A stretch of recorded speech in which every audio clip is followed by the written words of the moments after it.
जीवन की सीख, गुड्डू कब मरेगा। एक दिन ठेले पर भार अधिक होने के कारण रामू उसे ठीक से संभाल नहीं पाया और तेज गति से आती ट्रक से भिड़ गया।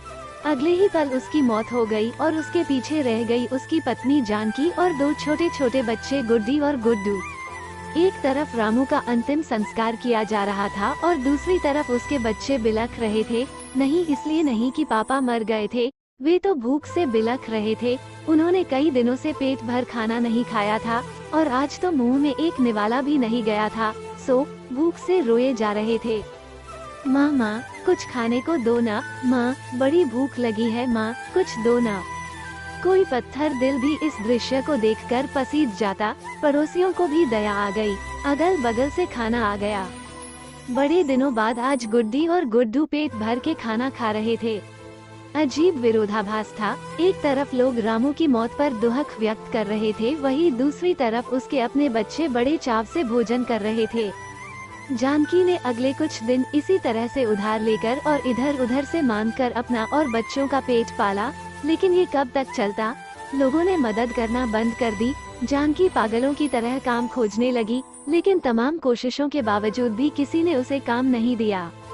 जब थक हार कर घर लौटी तो बच्चे उम्मीद से उसकी तरफ देखने लगे। गुड्डू तुतलाती आवाज में बोला, क्या लाई हो माँ, जल्दी से खिला दो, बड़ी भूख लगी है। माँ रो पड़ी और बच्चे समझ गए कि माँ के पास कुछ भी नहीं है। एक पल के लिए अजीब सा सन्नाटा पसर गया। फिर गुड्डी बोली, माँ ये गुड्डू कब मरेगा, पागल हो गई है, ऐसा क्यों बोल रही है। माँ ने डांटते हुए बोला, माँ जब पापा मरे थे तो उस दिन हम लोगों को पेट भर खाना मिला था, गुड्डू मरेगा तो फिर खाना आएगा ना। गुड्डी की बातें सुनकर माँ की आंखें फटी की फटी रही गईं। उसके पास गुड्डी की बात को कोई जवाब ना था। दोस्तों, ये सिर्फ एक कहानी नहीं है, ये दुनिया के करोड़ों लोगों की हकीकत है। इस पर गौर कीजिए। जिस खाने को हम थाली में ऐसे ही छोड़ देते हैं उसकी कीमत को समझिए। बचपन से हमें अन्न का आदर करना सिखाया जाता है, लेकिन चूंकि हमने कभी असल भूख नहीं देखी होती इसलिए हम उसका आदर करना नहीं सीखते। एक दिन, बस एक दिन भूखा रह कर देखिए और आप करोड़ों लोगों का दर्द समझ जाएंगे।